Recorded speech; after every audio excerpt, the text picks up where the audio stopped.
they have shown it. If he's going by motorbike, they have shown it. And this is to be treated as a pride for the terrorists, for the group, and they were used as like training videos for them. And I will only mention one boy here who is only 12 years old, and all of them, if you see their age, they are smart-looking boys, but recruited by terrorists. And that's the time when the families in FATA were forced to give one boy. कम वक्त में जो उनका बच्चा 15 साल से 20 साल का है, वो उनको हर सूरत देना है.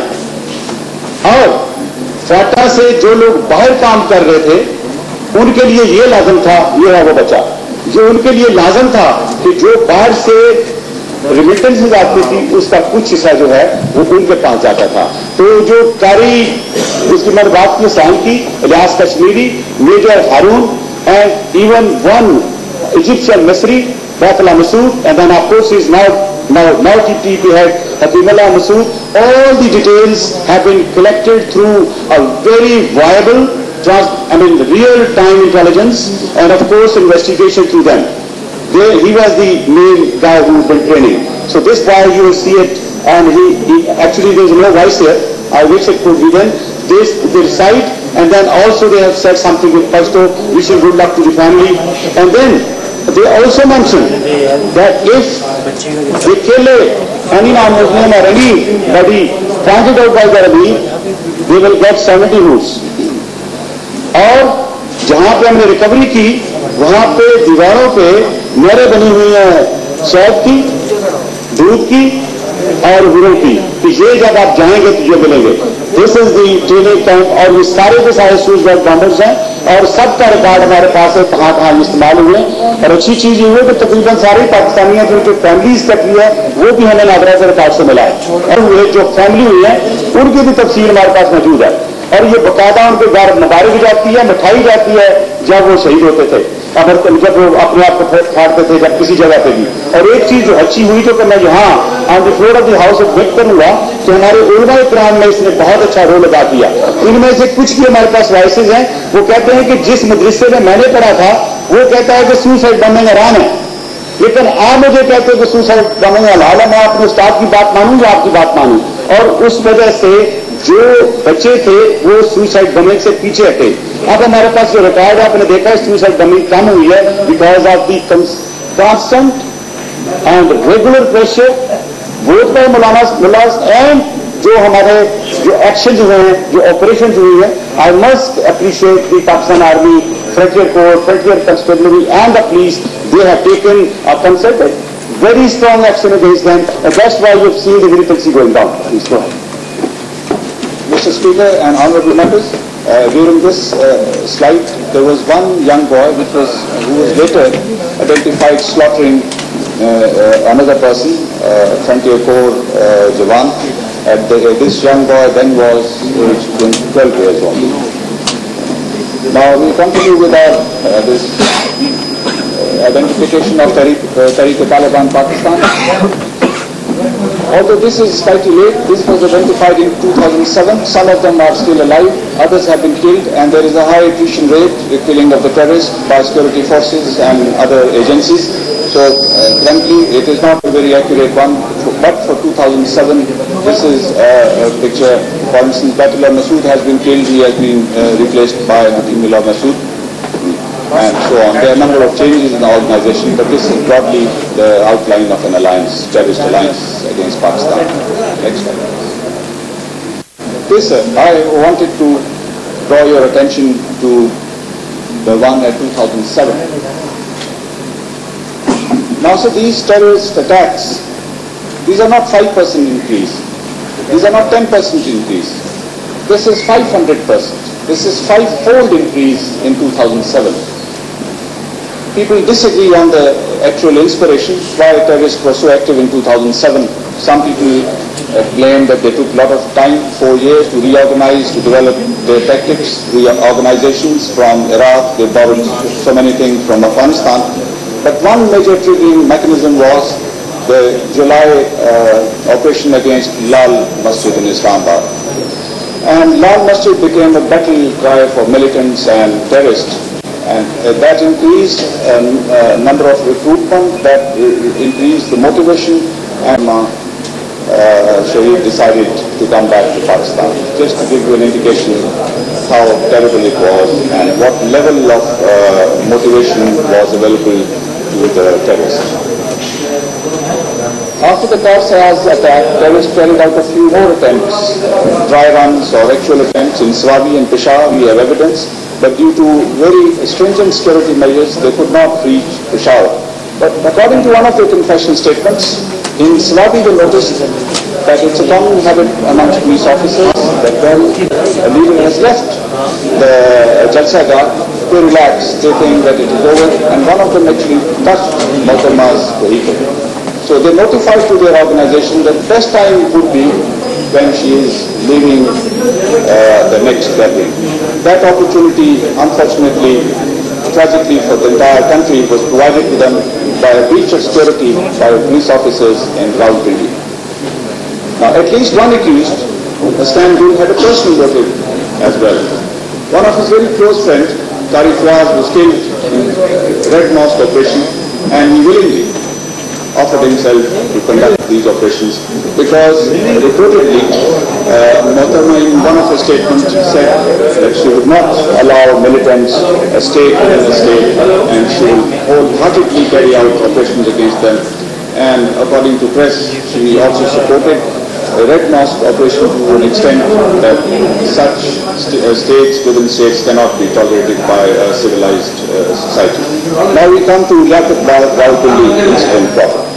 This shows the level of devastation on the crime scene, the terrorist incident. And although the early press conference, the mature press conference of Brigadier Chima has made certain things controversial, but some facts remain. Show the house, how the assailant came near, close to the Mohtarma's armored Land Cruiser, only 3 meters away. He first fired 3 shots and then exploded himself. We will first show the house, the sequence of firing and explosion, and then we will also refer to Scotland Yard forensic report on assassination of Mohtarma Benazir Bhutto Sharif.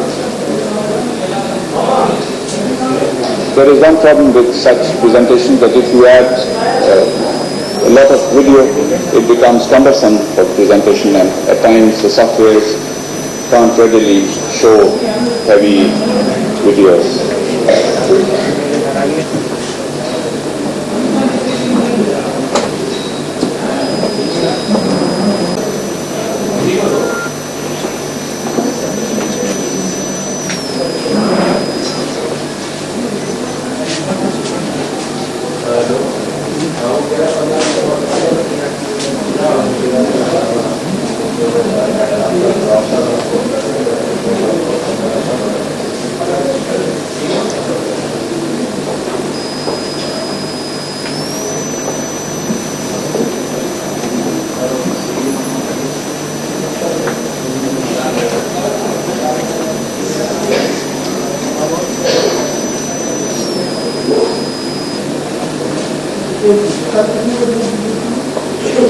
This is the well-known video shown on the international.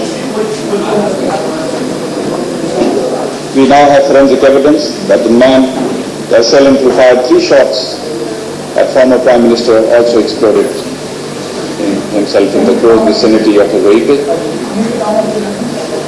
causing severe injury on the right side of her head, which led to tragic death in the Rawalpindi General Hospital.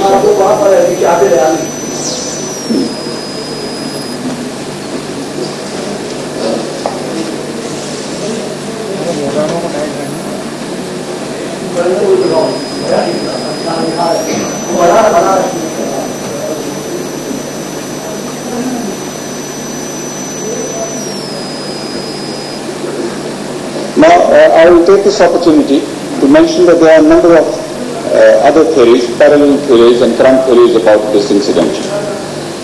The problem with GIT and police investigation is that you cannot prosecute people on basis of speculation, on allegations or accusation. You have to present concrete and reliable evidence, whether that is eyewitness account, whether that is expert evidence, or whether that is documentary evidence on a criteria which meets the Pakistan Evidence Act and the Criminal Procedure Code. So we have to disregard all other theories which are not supported by either witnesses, by forensic evidence, or by documentary evidence.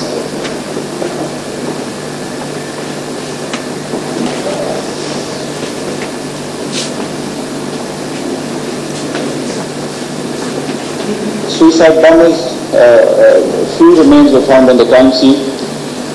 Now I also have to underline what type of explosion, what type of powerful forces a suicide bomber generates. He's normally carrying 5 to 8 kgs of high explosives, and the explosives get per second to 9,000 meters per second. And in the close vicinity, the impact of such explosive is 1 ton per square inch. So this is immense force, immense speed, and temperatures in the very close vicinity is in hundreds of degrees of centigrade. Some dead bodies simply vanish. You don't come across. But in this case, we came across the scalp of the suicide bomber, and his face was reconstructed by experts in the hospital. As I have mentioned earlier, Mohtama was taken to Rawalpindi General Hospital, 5 kilometers away from the crime scene, and was provided emergency medical treatment, but she succumbed to her injuries at 1810 hours, 15 hours. Now the issue is, had she been notified as a VVIP security status, there would have been doctors' team in attendance. When we checked records, doctors were not on standby in the hospital. Her blood had not been notified to the hospital, and there was no arrangement. Most of the doctors were called in emergency from their home. This is what happens when you are not notified the due security arrangement entitled to you as twice Prime Minister. Now these 3 facts have been highlighted for the August House because these have been a subject of great controversy during the investigation of the case. Police deliberately watched the crime scene within 1 hour and 20 minutes, and in the last 2.5 years there has been no valid, justified, satisfactory reply given to why it was watched so hurriedly. Just to give you an example, in the suicide attack on General Pervez Musharraf in 2004, the crime scene was kept intact, totally cut off for 3 days in the same town. So the police officers had no explanation. They did not let us to who ordered them. We had to arrest them, and they are exiled in the case. Similarly, the failure of police to conduct a post-mortem through professional doctor has also created controversy about the cause of death of Shaheed Mohtama, which linger on. And similarly, the press conference, premature press conference, even before the investigation of the case, even before the JIT of Punjab Police had reached the crime scene, Brigadier Cheema made that unfortunate remarks that Mohtama's death was caused while she was coming down, she struck the lever. This is, we readily admit, that the investigation and prosecution of the case will suffer from these deficiencies, whatever may come therefrom. However, we have to conduct a 30-bore pistol recovered by the police, matched the DNA with the DNA of the suicide bomber remains. So we are in no doubt that the person who fired the pistol also exploded himself. There is now considerable forensic evidence in this regard. The most important thing in this is that we have mentioned, Azad will show you the reconstructed face of the suicide bomber. So this scalp on the left side is reconstructed in the hospital to this level. When you give the experts their due, this happens. When you don't allow them access to crime scene, everything is lost. This led us to the detection of the suicide bomber, and ultimately he was established in his village as well.